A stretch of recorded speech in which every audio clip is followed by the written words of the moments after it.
Si quieres mejorar el rendimiento escolar y deportivo de tus hijos, dale Implexin. Implexin es un multivitamínico estimulante del apetito. Implexin, el multivitamínico de Laboratorios Amerifarma. Bien, yo tengo acá lo que es la nota que finalmente publicó el Fondo Monetario Internacional. La pueden encontrar en www.imf.org.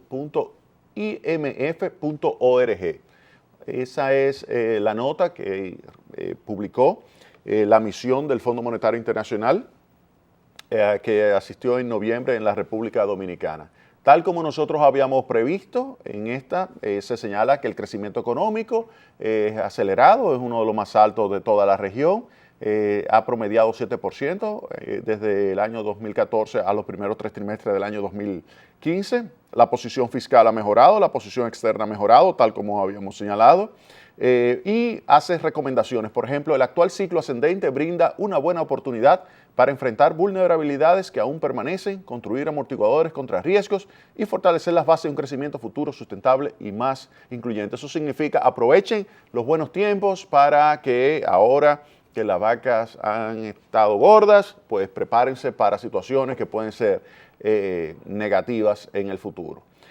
Algo importante es la recomendación con relación a la deuda. Le dice, pues, primero que ve con beneplácito el continuo compromiso de las autoridades con la disciplina fiscal y le señala lo siguiente: en ausencia de medidas de política, es decir, si no hay una reforma tributaria o no hay un recorte del gasto público, los déficits consolidados del sector público, que incluyen los déficits del sector eléctrico y el del Banco Central, el déficit del Banco Central para este año es alrededor de 1.4% del PIB. Dice se proyectan alrededor del 5%, es decir, que el fondo estaría proyectando 1.4 o 1.5 de déficit del Banco Central y 3.5% del sector público no financiero. Ese 3.5% del sector público no financiero a mí me parece un poco alto, dado el hecho de que el gobierno tiene previsto para el año que viene un déficit de alrededor de 2.3, 2.4% del PIB.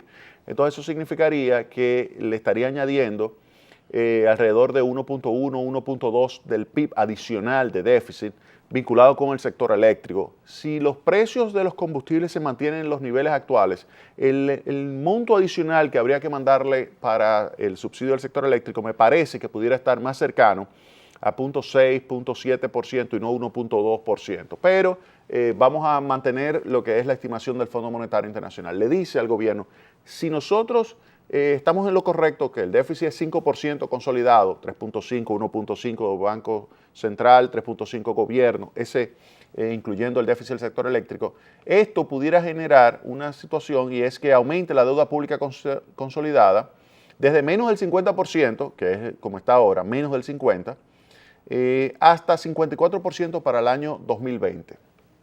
Eso le dice el Fondo Monetario. Y entonces ahí que le hace la recomendación de que se aproveche para llevar a cabo una política que fortalezca todavía más el proceso de consolidación fiscal. ¿Qué significa fortalecer la consolidación fiscal?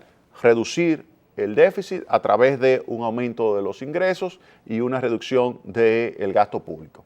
Ahí habla entonces el gobierno del pacto fiscal. Dice, las discusiones previstas sobre el pacto fiscal entre los diferentes entes de la sociedad brindarían la oportunidad de institucionalizar el compromiso a la consolidación y a establecer un ancla para políticas fiscales. ¿Eso qué implica? Lo que está diciendo el fondo es, vamos a establecer reglas fiscales que le permitan al gobierno fortalecer institucionalmente su marco de decisiones de manera tal que se pueda asegurar un nivel de déficit que permita desmontar la deuda. ¿Cuál sería un nivel de déficit? Si tenemos 5, por ejemplo, lo que dice el Fondo Monetario Internacional es que se logre generar pues la eliminación de lo que sería el déficit primario, de tal manera que le permita al gobierno cierta holgura que le facilite entonces pagar la deuda. Nosotros habíamos estimado que con un ajuste entre 1 y 1.5%, pónganle depende del ritmo. Con 1 seguro se estabiliza la deuda. Si es con 2, comienza a desmontarse la deuda.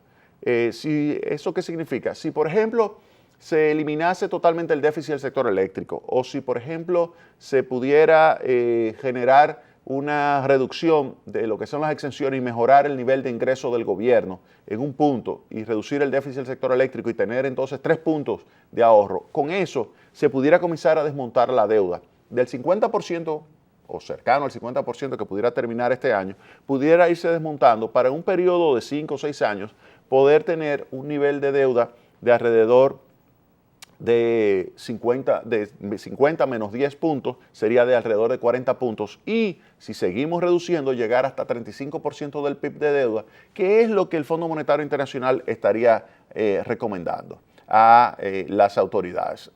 También el Fondo Monetario Internacional lo que estaría detrás es de que efectivamente se le facilite así a las autoridades, si hay un fortalecimiento de las instituciones, que en situaciones de caída de la actividad pues pueda inmediatamente generarse cierto mecanismo que permita mantener, asegurar lo que es el nivel de déficit que sea compatible con la reducción del nivel de deuda pública. Otro aspecto que el Fondo Monetario Internacional tocó, que nosotros habíamos señalado que también lo iba a publicar, nosotros recuerden que lo señalamos 2 semanas antes de que el fondo lo publicara, nosotros lo señalamos. Oigan bien lo que dice con relación al sector financiero. El sector financiero permanece saludable, con los bancos mostrando una sana capitalización, rentabilidad y calidad de los activos. Y dice, la misión vio con beneplácito los avances que se han hecho para fortalecer la supervisión bancaria. ¿Qué significa eso? Tal como lo habíamos señalado, la superintendencia de bancos, y esto hay que reconocerle el trabajo a Luis Armando Asunción, el superintendente de bancos, hay que reconocerle el trabajo que está haciendo, el fortalecimiento del equipo de supervisión y de gestión de riesgos financieros, o sea, la supervisión ahora es basada en riesgos financieros donde el objetivo es minimizar el riesgo de crédito, que es el riesgo de que incumpla un cliente, el riesgo de mercado, que es el riesgo de perder dinero si, por ejemplo, se mueven las tasas de interés y uno tiene una posición, es decir, que tiene el banco cierto instrumento financiero, si sube la tasa de interés, el instrumento financiero que tiene con una tasa de interés más bajita pierde valor, ese es el riesgo de mercado. El riesgo de liquidez es cuando el banco tiene un instrumento y lo decide vender, si no encuentra a quien lo pueda comprar, tendría que liquidarlo a un precio menor que el que tiene y esto pudiera generar entonces una pérdida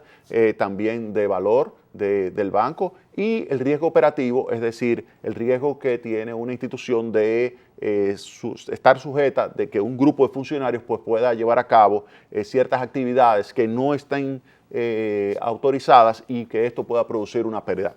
El objetivo de la Superintendencia de Bancos es adoptar medidas que le permitan una reducción de esos riesgos. Entonces, vuelvo y leo lo que dice el Fondo Monetario Internacional y quiero que lo pongan en pantalla. El sector financiero permanece saludable, con los bancos mostrando una sana capitalización, rentabilidad y calidad de los activos. La misión vio con beneplácito los avances que se han hecho para fortalecer la supervisión bancaria, tal como nosotros lo habíamos señalado aquí en Tecnopol. La Superintendencia de Bancos ha estado haciendo su trabajo y esto le brinda confianza a los agentes económicos. Esto le brinda la confianza ¿a quiénes? A los depositantes, que saben que el dinero cuando lo lleva, por ejemplo, al Banco Popular está seguro, al Banco de Reserva está seguro, al Banco BHD León está seguro, al sistema financiero en general le lleva sus depósitos y está seguro.